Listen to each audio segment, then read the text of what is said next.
Everybody talks about LoRa to bridge long distances. Today we will have a look into how we can extend the range of a normal ESP32. You will also learn how to do that and stay legal. And maybe we can even reduce the power consumption of the chip if we do not need the extended range. And what we learn can also be used for your ordinary Wi-Fi network. Grüezi YouTubers, here is the guy with a Swiss accent, with a new episode and fresh ideas around sensors and microcontrollers. Remember, if you subscribe, you will always sit in the first row. When I began this video, I thought it will have a normal length. After editing, I saw that it had so many aspects that it became too long. So I decided to cut it into two parts. The second part will air next Sunday. I'm sure you will find some useful stuff in both videos, if you are interested in Wi-Fi in general and the ESP32 in particular. In the two videos we will understand the basics of antennas for wireless transmission, introduce the new long-range mode for the ESP32 invented by Espressif, see how we can attach external antennas to the ESP32 modules. This part applies also to ESP8266s. Find an easy way to compare Wi-Fi antennas. Compare the performance of some typical antennas, commercially available and homemade. Reduce the TX power of the ESP32 to stay legal and check its effect on overall power consumption. Let's do a quick recap of wireless transmission. We have a transmitter and an antenna on one side and an antenna and a receiver on the other side of the connection. In the middle we have the space filled with air, and much more if we follow the current discussions. The transmitter produces power, usually measured in dBm, which is transferred through an antenna to space. A standard antenna transmits 100% of this power to space. It has a gain of 0 dBi. The I stands for isotropic and means that the antenna radiates evenly in all directions. It is evident that most of the radiated power never reaches the receiving antenna. This part has to be calculated as a loss for the receiver. The longer the distance, the more we lose. To be precise, 6 dB each time we double the distance. Let's also assume a 0 dBi antenna at the receiving end. Then all received power is fed into the receiver, which has a minimum sensitivity. Simply said, if the input power is higher than its sensitivity, the receiver gets the data. Otherwise it will not spit out anything. Simple.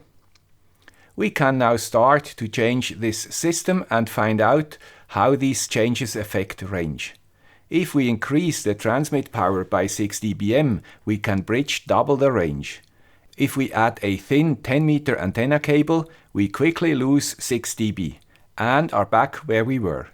So, use no cable or only a very short one between your ESP or router and the antenna. A directional antenna obviously regains the lost power because it radiates mainly in the direction of the receiver and not in the useless areas. Looking from the receiver, it produces a gain. If our antenna has a gain of 6 dBi, again we double the range. The same applies to the receiving end. If we use a directional antenna, we gain range, and an antenna cable destroys range, and a receiver with a higher sensitivity increases range again. Just a small remark. If you do not know where the counterpart is, a directional antenna probably is not a good idea. Even if some suppliers promise, there is no antenna with gain and without a restricted radiation pattern. You might ask yourself why I used dB, dBi and sometimes dBm. dB can be seen as a number. For power, 0 dB is 1, 10 dB is 10, and 20 dB is 100. Minus 10 dB is 0.1, and minus 20 dB is 0.01. Pay attention, this is different if you work with voltages. dBi, as said before, compares an antenna with an isotropic one. If your antenna has 20 dBi, it radiates 100 times more power in the direction of the receiver than an isotropic antenna.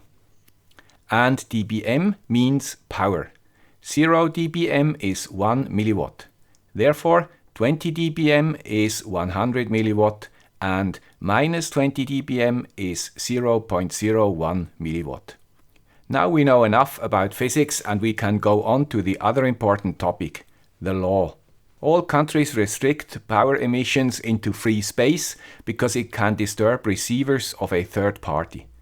The regulations, therefore, are defined from the receiver's angle.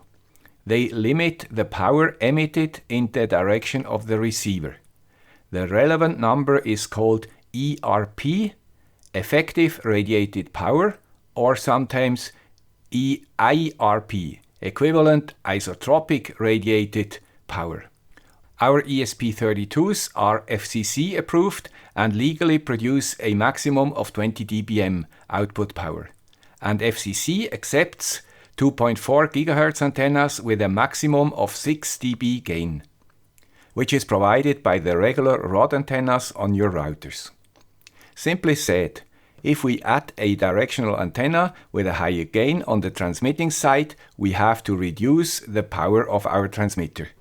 So, antenna gain on the transmitting side does not affect the range, if you decide to stay inside regulations. But it potentially affects the power consumption of the ESP32. If you followed closely, you know by now where the high gain antenna can legally help. Yes, on the receiving side. Unfortunately, there is a huge problem. If you use a regular Wi-Fi connection, each ESP32 transmits and receives in parallel, so you have to reduce power on both sides. Now we are ready for Espressif's long-range mode. In this patent, they describe how they do it. They use regular ESP32 chips for the data transmission, but reduce the data rate to less than 1 megabit. This is a well-known trick used by all long-range devices. Reduced data rate means more sensitivity for the receiver.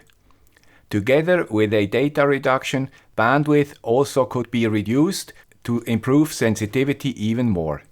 LoRa and Sigfox do that to an extreme. We will later see if this was done for the ESP32. Unfortunately, your typical router does not understand these long-range signals and will even not show it as an access point. Only ESP32s see each other. Espressif promises a range of up to 1 kilometer for this mode. Of course, we will test that with standard modules and the small PCB antennas. But what if we want an external antenna for the additional gain? Or because the module sits in a metal case or is hidden somewhere? Then we have to buy a module with an antenna connector. We get them in 3 versions.